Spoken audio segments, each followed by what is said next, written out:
Hi everyone, I shall be discussing about the pathophysiology of COVID-19.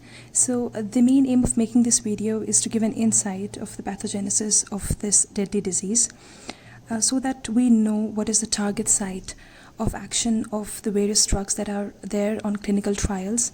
And after knowing the pathophysiology, maybe some of the genius minds can come up with other treatment options. Okay, let's get started.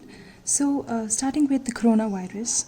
The coronavirus has, as you can see here, it is a single-stranded RNA virus. So you can see the single-stranded RNA with some nucleoproteins.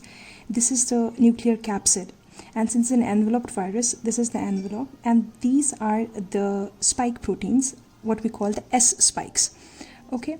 Now, the coronavirus, as it has all been said, that the route of transmission can be either it can be transmitted by the respiratory droplets. So the person sneezes or coughs, then these viruses through respiratory droplets can travel up to 3 to 6 meters, and if a person comes in contact in this range, will definitely get infected.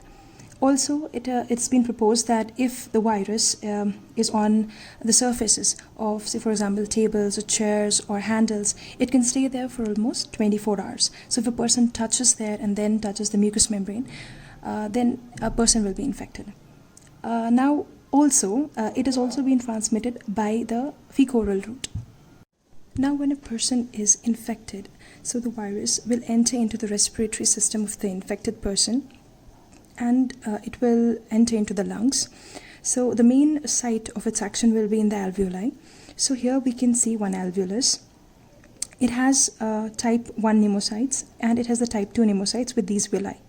Okay, so the main site of action of this coronavirus is the type 2 pneumocytes. So it enters the type 2 pneumocytes, and what actually happens inside the type 2 pneumocyte I should be describing in this chart. So this is the coronavirus and this is the type 2 pneumocyte, okay, with the villi.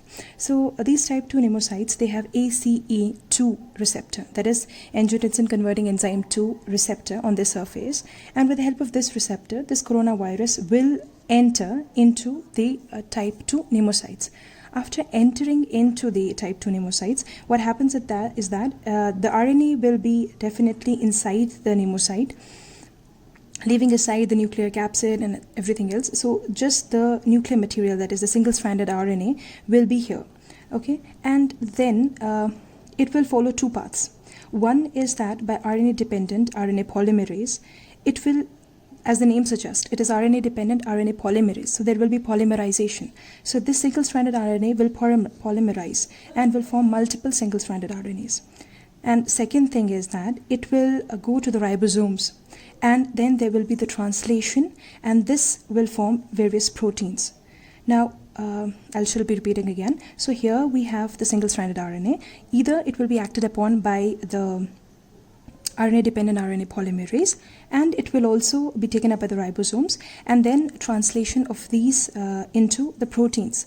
Okay, so now important thing is that these proteins will be acted upon by proteases, and these will form the various, the capsid, various proteins like the capsid, the outer spike proteins of the coronavirus, except the RNA which is here. Now this RNA will bind to this and we'll find a lot of coronaviruses, newly formed coronaviruses. Now coming back to where we started, so these coronaviruses are now inside the lumen of the alveoli. Okay, so these will be released from here, from the type 2 pneumocytes. They will be inside the alveolus, and they will stimulate the immune system, and which is the innate immunity, and the macrophages will first come into play. So macrophages will be activated, and upon activation, these macrophages will be releasing interleukin 1, interleukin 6, and tumor necrotic factor alpha. Now this interleukin 1, interleukin 6, and tumor necrotic factor alpha, these will act on this capillary that is carrying the blood, and it will cause two things, that is vasodilatation and increase the capillary permeability. Now once these do the action of vasodilatation and increasing the vascular permeability, what happens is that So there is increase in the vascular permeability. So the fluid will come into the interstitium, it will go inside the alveoli, as well. So there will be increased alveolar edema. And if it involves all the alveoli of the lungs, it can lead to a serious condition, which is acute respiratory distress syndrome, which is the leading cause of death right now. Okay, so another thing that can happen is these fluids, interstitial fluid which is coming out of the capillaries, can cause the collapse. It will be pressure over here and it will cause the collapse of the lung alveoli, leading to the alveolar collapse. So there will be no gaseous exchange and there will be hypoxemia, causing sudden onset of breathlessness. Okay, so this is what it does in the alveoli.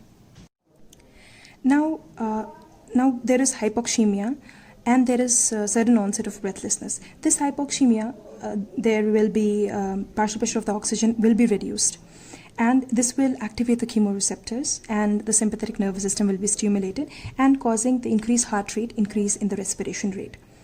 So this will be the effect of the vasodilatation, vascular permeability, which can either cause the alveolar edema or it can cause alveolar collapse, leading to sudden onset of breathlessness, increased heart rate, increased respiration rate. Besides these, besides the macrophages, the neutrophils also come into play. So neutrophils, what they're going to do is they will release the reactive oxygen species and they will release proteases, which will cause further damage to the type 1 pneumocytes and further increasing the permeability. Okay. So one more thing is that the interleukin 1, interleukin 6 and tumor necrotic factor will also act on the hypothalamus, causing fever. Also, that when there is too much of the inflammatory response, it will stimulate the production of sputum and cough, which can lead to consolidation or pneumonia. So these are the clinical presentations, as we can see: fever, cough with sputum production, sudden onset of the breathlessness. So fever, cough and sudden onset of breathlessness, these three symptoms are very much suggestive of a COVID-19 infection. Now what can be the the severity of the disease? So if there is severe vasodilatation, as we can see here, if there is a severe vasodilatation, so we know that the capillary permeability is increased and there is vasodilatation, so the venous return will be decreased and the peripheral resistance will be decreased. If the venous return and peripheral resistance is decreased, so there is decrease in the cardiac output and decrease in the BP, which are the findings of shock. When there is shock, there is hypoperfusion to the organs, which can lead to multi-organ failure. So they can be either the kidney failure, they can be liver failure. Okay, so these are the deadly effects of the viruses and of this virus specifically. Now coming to the treatment options. We studied initially that the virus can enter into the type 2 pneumocyte by the help of this ACE2 receptor. So if we give a drug that inhibits this entry, then we can be very much successful in preventing the disease, or it can be a good treatment option. So second is, if we inhibit this RNA-dependent RNA polymerase, which is actually causing the polymerization of the virus and further multiplication. So if we inhibit this RNA-dependent RNA polymerase, or if we inhibit this proteases, so the further protein components of the virus won't be formed. So these are the sites of the actions of the drugs that are right now on the clinical trial. So the drug that will inhibit the ACE2 receptor is chloroquine or hydroxychloroquine. The second drug that we have is remdesivir, which is an RNA-dependent RNA polymerase inhibitor. The third drug that we have is ritonavir, which will inhibit the proteases. So these are the present clinical trials that are running on the following drugs, and where they act and why we are using the particular drug is, I hope it's pretty much clear now. And also, since we are seeing that it's more or less of an immune-mediated response, so there are certain theories which say that may or may not the use of methylpred can be helpful for the patient, but it's still under the clinical trial, so it's too early to say anything. We need a vast majority of the patients to do the trials on. So, but yes, methylprednisolone alone is effective in some viral infections. Regarding COVID-19, nothing has been given out yet. So we can look forward to some more treatment options, I guess. And I hope this video was useful for all of you. Thank you so much.